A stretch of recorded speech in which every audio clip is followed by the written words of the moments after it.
मैं तुम्हें अपने पूर्व चरित्र को बताता हूं, देवर्षि नारद जी कहते हैं। ये पिछले कल्प की बात है, युग की नहीं, कल्प की बात है। मुझे तीनों काल का ज्ञान है। मैं वेदवादी ब्राह्मणों की एक दासी का लड़का था।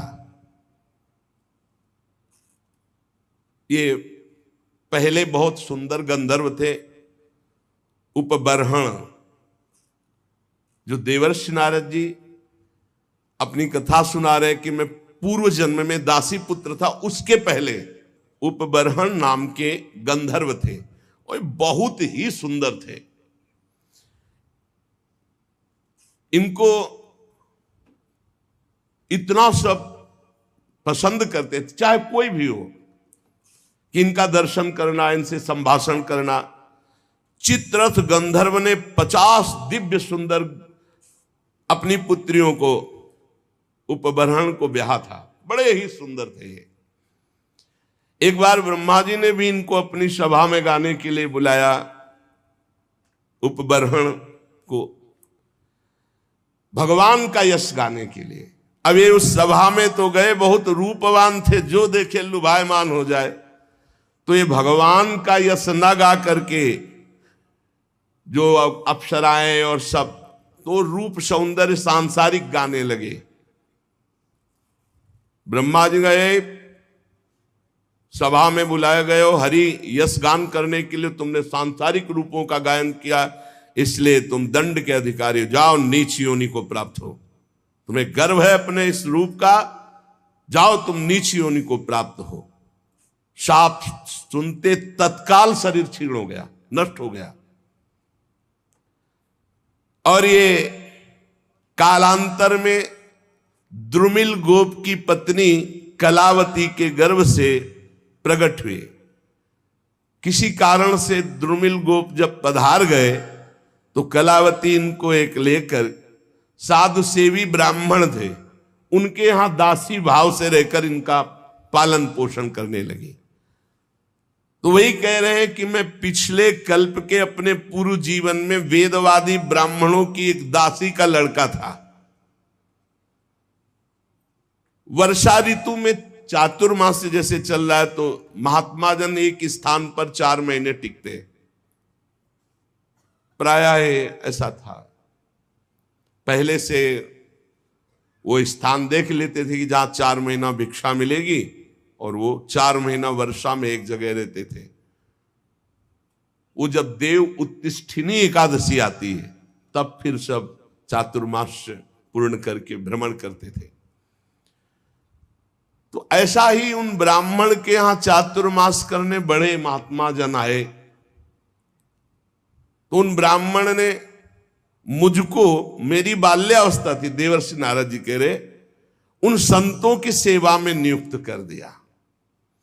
देखो, संत सभा में अपराध किया, ब्रह्मा जी की सभा संत ही सभा तो है, तो नीची गति को प्राप्त हुई। अब यहां संत सेवा, तो सर्वोत्तम गति को प्राप्त होंगे। मुझे संत सेवा में नियुक्त कर दिया गया। ये बड़ा सौभाग्य होता है जब संत सेवा का अवसर मिले, उनके चरण धोने का, उनको परोस के पवाने का, उनकी जूठल पत्तल फेंकने का, उनकी पत्तल से जूठे किनका लेकर, बड़ा इससे जो भगवत प्रेमी महात्मा, ये संसारिक लोग उपहास करेंगे, न मत सुनना, ये संसार के रजोगुणी लोग नहीं जानते हैं। बातुल भूत विवश मतवारे, ये ते नहीं बोले बचन विचारे, तिनकर कहा सुने नहीं काना। अहो भाग्य, संतों का चरणामृत मिले, संतों की जूठी पत्तल से एक एक कण उठा के पाने का। आप खुद अनुभव करके देख लेना कैसा हृदय होता, रोने का मन होगा प्रभु के लिए जब संतों की जूठन मिलेगी। यद्यपि मैं बालक था, पर मैं संतों के सामने बहुत सौम्य होकर रहता, चंचलता नहीं करता। बालक था इसलिए हमारी इंद्रिय विषय भोग संबंधी कोई चेष्टा ही नहीं थी, और खेल कूद में मेरी रति नहीं थी। तो संत मुझे बहुत पसंद करते, क्योंकि शांत भाव रहना, उनकी आज्ञा में रहना, उनकी सेवा में। तो सब संत हमें सेवा देते, ए पानी ले आ, ए ऐसा। मेरा शील स्वभाव देखकर समदर्शी सब संतों ने हम पर बड़ी कृपा की। उच्छिष्ट लेपान अनुमोदितो द्विजयी सकृष्म भुंजे तदपास्त किलविषा। देख लो, मुझे संतों की जूठी पत्तल फेंकना, उनके पात्र मार्जन करना और उसमें लगा हुआ जूठन निकाल के एकत्रित करके खाना, इससे क्या हुआ? भुंजे तदपास्त किलविषा, जितने पाप थे सब भस्म हो गए। ये बड़ी बात है, ये बड़ी बात है।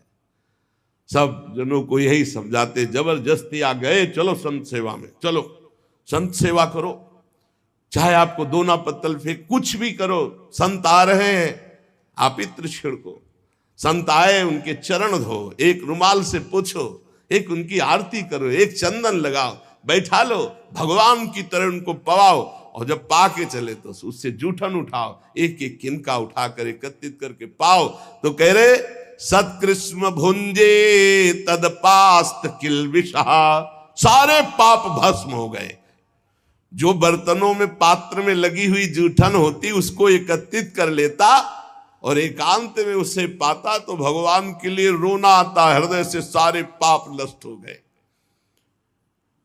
अब तो रोज यही सौभाग्य मिलता, चातुर्मास्य भर संतों की कथा सुनना, बैठकर उनकी जूठन पाला, उनकी सेवा करना। तो मेरी भगवान श्री हरि में अपार रुचि हो गई। रुचि, पूरा जीवन व्यतीत हो जाता है। उद्देश्य श्री भगवान भले हो, लेकिन रुचि भोग रहती है, रुचि संसार रहती है, रुचि भगवान में हो गई। ये संतों का जूठन, संतों के वचनामृत श्रवण का। प्यारे व्यास जी, संतों के संग में जब भगवान की लीला कथा होती तो मैं एकाग्रता पूर्वक सुनता और रोता, क्योंकि हृदय पवित्र हो रहा है। मेरी भगवान में अपार प्रीति होने लगी, भगवान में रुचि, महात्माओं की सेवा से मेरी बुद्धि भगवान में अचल हो गई। ये बहुत बड़ी बात, बुद्धि का भगवान में अचल हो जाना। अब उस बुद्धि में शुद्ध ज्ञान जागृत हुआ। बालक ही हैं अभी, ये संपूर्ण संसार असत है, ये ब्रह्म स्वरूप में कल्पित है, ये सत्य नहीं है। मैं ऐसा देखने लगा, ये बहुत ऊंची स्थिति।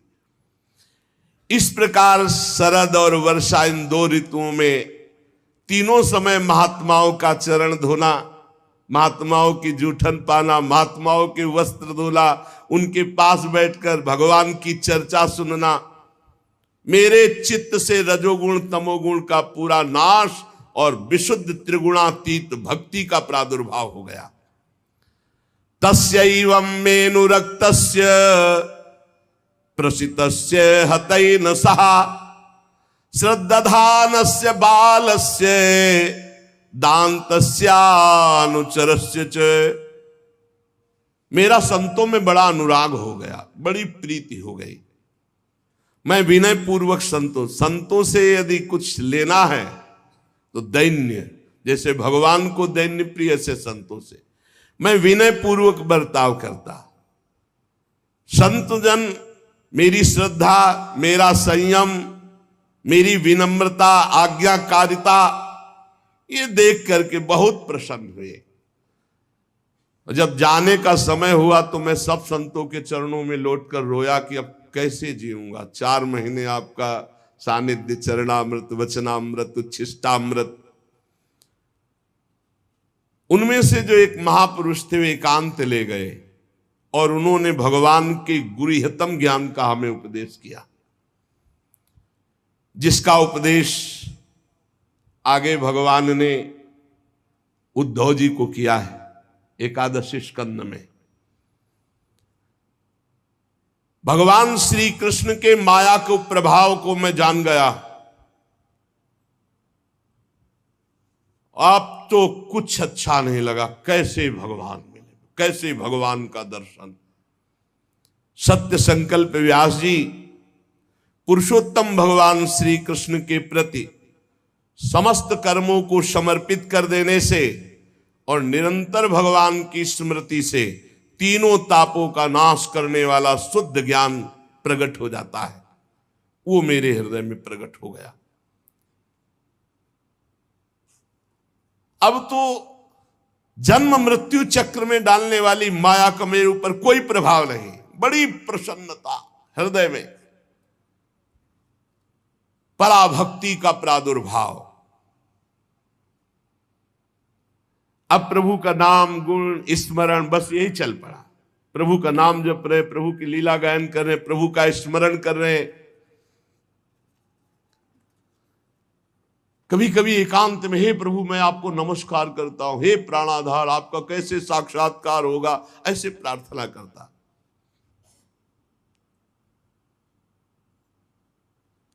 अब मुझे संतों की कृपा से ब्रह्म ज्ञान और पराभक्ति भाव रूपा दोनों का परिचय प्राप्त हो गया था। व्यास जी ने कहा, नारद जी जब वो ज्ञानोपदेश देने वाले महात्मा जन चले गए तब फिर आपने क्या किया? उस समय आपकी अवस्था तो बहुत छोटी थी। फिर आपने अंतिम समय शरीर कैसे परित्याग किया? तो आप इस समय पूरी याद रखे हुए हैं। काल तो सब स्मृति का नाश कर देता है। आपको पूर्व कल्प की स्मृति कैसे? पीछे युग की नहीं, पूर्व कल्प की। देवर्षि नारद जी ने कहा, जब मुझे ज्ञान देने वाले महात्मा गण चले गए तो मैं भगवान का नाम जब, भगवान का ध्यान, भगवान का स्मरण करते हुए, बहुत छोटी अवस्था थी, समय व्यतीत कर रहा था। मैं अपनी माँ का इकलौता लड़का था, वो मुझे बहुत प्यार करती थी। ये मुझे पच नहीं रहा था, ये मुझे पच नहीं रहा था कि माँ मुझे प्यार कर रही। मैं ही उसका सहारा था, इकलौता लड़का। मैंने भगवान से प्रार्थना की, प्रभु मां के स्नेह पास से मुझे मुक्त करो। देखो, जननी जनक बंद सुत दारा, तन धन धाम सुहृद परिवारा, सबकी ममता ताग बटोरी, मम पद मनई बांध बर डोरी। मेरी योग क्षेम की चिंता मां बहुत करती, हर समय खाया कि नहीं खाया, ऐसा वैसा, और ये मुझे बहुत अखरता क्योंकि मेरे ध्यान में विक्षेप पड़ता। कठपुतली जैसे नचाने वाले की इच्छा के अनुसार नाचती है। भगवान व्यासदेव जी से देवर्षि नारद जी कहते, संसार चक्र जिनसे चलता है वो ईश्वरों के ईश्वर भगवान श्री कृष्ण। मैंने भी सोचा भगवान का जब विधान कोई होगा तभी मुक्त हो पाऊंगा। अभी 5 वर्ष की अवस्था थी, मुझे देश काल का कुछ ज्ञान नहीं था। एक दिन मुझे सूचना मिली कि मेरी मां गौ दूहने के लिए घर से बाहर निकली थी, रास्ते में सर्प ने, काले सर्प ने डस लिया। अब सर्प का क्या दोष, पैर छू गया होगा, काल की प्रेरणा, उसने डस लिया। मां पधारी, मैंने सोचा महामंगल हो गया। ये लो, यह है भक्तों का हृदय। महामंगल में जोई जोई प्यारो करे, सोई मोहि भावे। अब तो कोई रोक टोक नहीं ना, कोई प्यार कर। भक्तों को डर किससे लगता है जानते हो? नफरत करने वालों से नहीं, प्यार करने वालों से। जो भगवान के प्रेमी जन होते हैं वो अपमान, तिरस्कार, निंदा करने वालों से कभी डरते नहीं, लेकिन प्यार करने वाले से डरते हैं। श्रद्धावान जो, कहीं हमारी चित्त वृत्ति इधर न चली जाए। नारद जी ने कहा, महामंगल, महामंगल, बड़ा अनुग्रह है, और चल पड़े उत्तर दिशा की ओर। बस चलते ही गए। नगर, गांव, देश, खाने, खेड़े, नदी, इन सबको पार करते हुए आगे देखा बड़ा शीतल जल, जो जलाशय विशाल है, कमल खिले हुए हैं, पक्षी कुहुक रहे, भौरे मड़रा रहे। बालक 5 वर्ष का अकेला ही इतना लंबा मार्ग तय करके, नरकट, बांस, सेठा, कुश, कीचक, ऐसे जंगल में, वहां सांप, उल्लू, सियार, भयंकर जीवों का घर, पर मुझे भय नहीं लगा क्योंकि मैंने जान लिया था कि वही होगा जो श्री कृष्ण रचे हैं। मुझे जोर से प्यास लगी थी, बालक था ही, इंद्रियां शिथिल हो गई थी, भूखा भी था। अब उस बढ़िया सरोवर में स्नान किया और जलपान किया, थकावट मिट गई। पास में देखा विशाल एक पीपल का वृक्ष था, वहीं जाकर आसन लगाया और बैठ गया। भयावह जंगल, पर जैसा संत महात्माओं ने मुझे बताया था भगवान का स्वरूप, वैसे ही मन ध्यान करने लगा। एकांत भक्ति भाव वशीकृत चित्त द्वारा जे ही आर्त भाव से भगवान को पुकारा, मेरे नेत्रों में आंसू, शरीर में रोमांच और भाव में भगवान प्रकट हो गए। भगवान ये व्यास जी उस समय मुझे कैसे तुम्हें बतावें जो आनंद प्रकट हुआ भगवान के प्रकट होने पर। रोम रोम पुलकित हो गया, हृदय शीतल शांत हो गया, आनंद की बाढ़ आ गई और मुझे तनिक भी ध्यान नहीं रहा मैं कौन हूं, कहां हूं, कैसा हूं। भगवान का ऐसा सुंदर रूप, मेरा मन लुभायमान हो गया। बस अभी आनंद ले ही रहा था कि सहसा रूप अंतर ध्यान हो गया। अब तो आसन से उठ खड़ा हुआ, विकल हो गया, चिल्ला चिल्ला कर रोने लगा। बहुत बार आसन लगाया, ध्यान धरने की चेष्टा की, पर वो रूप नहीं आया। बार बार विकल होकर भगवान को पुकारा, अब इस रूप के बिना मैं जी नहीं सकता। अतृप्त हो गया, अशांति बढ़ गई, कैसे प्रभु का रूप अब दोबारा देखे। वन में भटकने लगा तो आकाशवाणी हुई, खेद है, इस जन्म में अब तुम दोबारा दर्शन नहीं कर सकते। अध कचरे योगी को मेरा दर्शन असंभव। ये मैंने तुम्हारा चित्त लुभायमान करने के लिए अपनी तरफ से दर्शन दिया है। ऐ निष्पाप बालक, तुम बस इसी रूप का ध्यान करते हुए निरंतर मेरा नाम जप कर और शरीर की आयु पूरी होने का इंतजार कर। अब तुझे कोई वासना नहीं फंसा पाएगी। अल्पकाल में संत सेवा से तुम्हारी चित्तवृत्ति परम पवित्र हो गई, इसीलिए संत सेवा से प्रभावित होकर मैंने तुम्हें दर्शन दिया, ये तुम्हें लुभायमान करने के लिए। अब तुम्हारा यह शरीर जब छूटेगा तो तुम मेरे दिव्य पार्षद देवर्षि नारद के रूप में जन्मोगे, प्रकट होगे। ये भगवान ने कहा। तुम्हारा दृढ़ निश्चय कभी नहीं टूटेगा। सृष्टि का प्रलय हो जाने पर भी तुम्हें एक एक बात की स्मृति रहेगी। मैं हर समय तुम्हें देख रहा हूं, तुम निश्चिंत रहना। बस मेरे ध्यान में, मेरे भजन में शरीर छोड़ो और आओ, मैं दिव्य पार्षद रूप तुम्हें प्रदान करूंगा। मैंने आकाशवाणी जिस दिशा से हुई थी झुककर प्रणाम किया। बस लज्जा संकोच छोड़कर भगवान के नाम का कीर्तन करता हुआ समय व्यतीत करता, कब शरीर छूटे।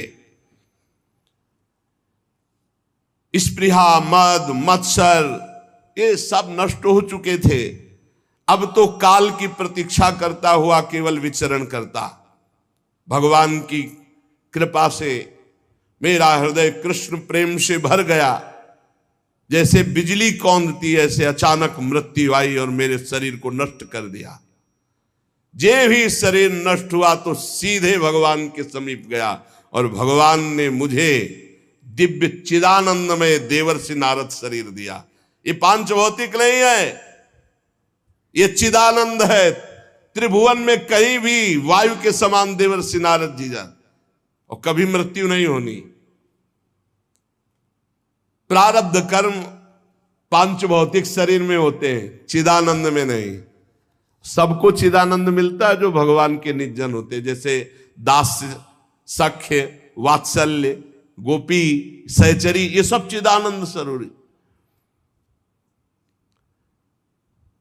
जब भगवान नारायण कारणों प्रलयकालीन समुद्र के जल में शयन करते हैं, उस समय भगवान ब्रह्मा जी सारी सृष्टि को समेट के, जैसे दुकानदार अपनी पूरी दुकान को समेट के घर जाता है, ऐसे सब समेट के भगवान की श्वास के साथ उनके उदर में जाके पूरी सृष्टि लेके शयन करते हैं। 1000 चतुर्युगी बीत जाने पर जब ब्रह्मा जी जगते तब सृष्टि करने के लिए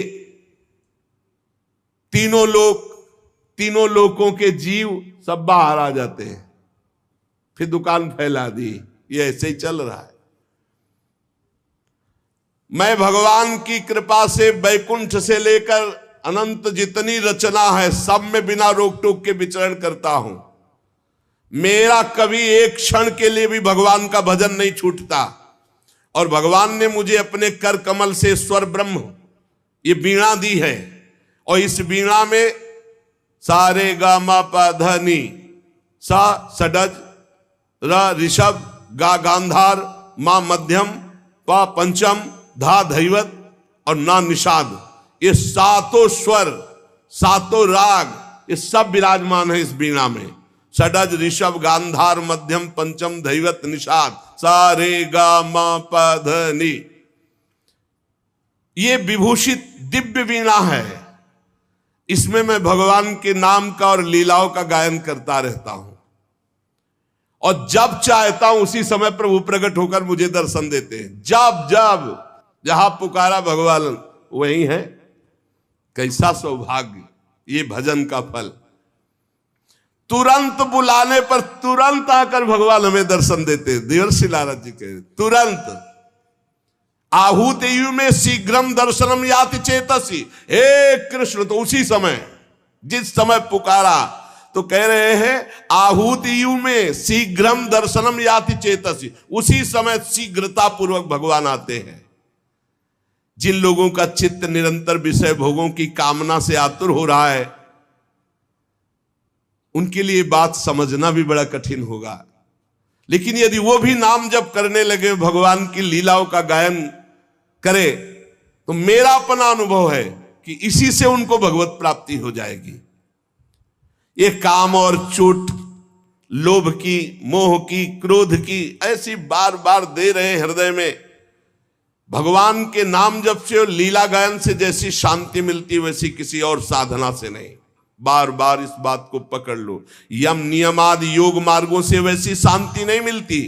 व्यास जी, आप निष्पाप हैं। आपने मुझसे जो कुछ पूछा था वो अपने जन्म और साधन का रहस्य और आपकी आत्मतुष्टि का उपाय मैंने बतला दिया। श्री सूत जी कहते हैं, शौनकादि ऋषियों देवर्षि नारद जी व्यास जी से इस प्रकार कहकर जाने की अनुमति ली, और वीणा में तान छेड़ते हुए स्वच्छंद विचरण करते हुए भगवान का नाम गुण। नारद जी हर समय भगवान का नाम, वो धन्य भाग है उस महाभागवत को जिसकी जिह्वा पे नाम चल रहा है। आहा अहो देवर्षि धन्योयम यत् कीर्तिम सारंग धन्वना गायन माद्यन निदम तंत्र्या रमयत्यातुरम जगत। हर समय वीणा में नारायण नारायण नारायण नारायण और भगवान की लीलाओं का गायन। धन्य है ये देवर्षि नारद जो सारंग पाणी भगवान श्री हरि की कीर्ति, उनका नाम हर समय आनंद मगन होकर गाते हैं, और त्रिभुवन में जिधर जाते हैं उधर मंगल करते हैं, त्रिताप का नाश करते हैं।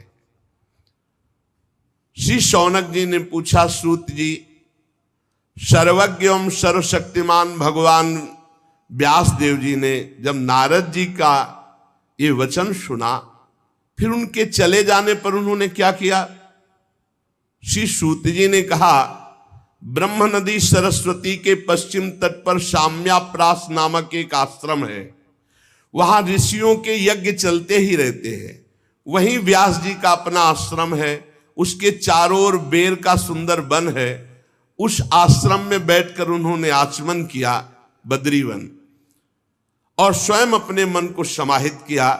उन्होंने भक्ति योग के द्वारा अपने मन को पूर्णतया एकाग्र और निर्मल करके आदि पुरुष परमात्मा और उनके आश्रय में रहने वाली माया को देखा, जिस माया से मोहित होकर ये जीव तीनों गुणों से अतीत होने पर भी अपने को त्रिगुणात्मक मान लेता है, और इस मान्यता के कारण भारी दुख भोगता है, जन्म मरण आदि।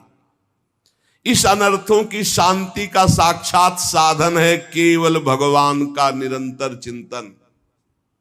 पकड़ो, संपूर्ण माया से बचने का एकमात्र उपाय है निरंतर भगवान का भजन, निरंतर चिंतन।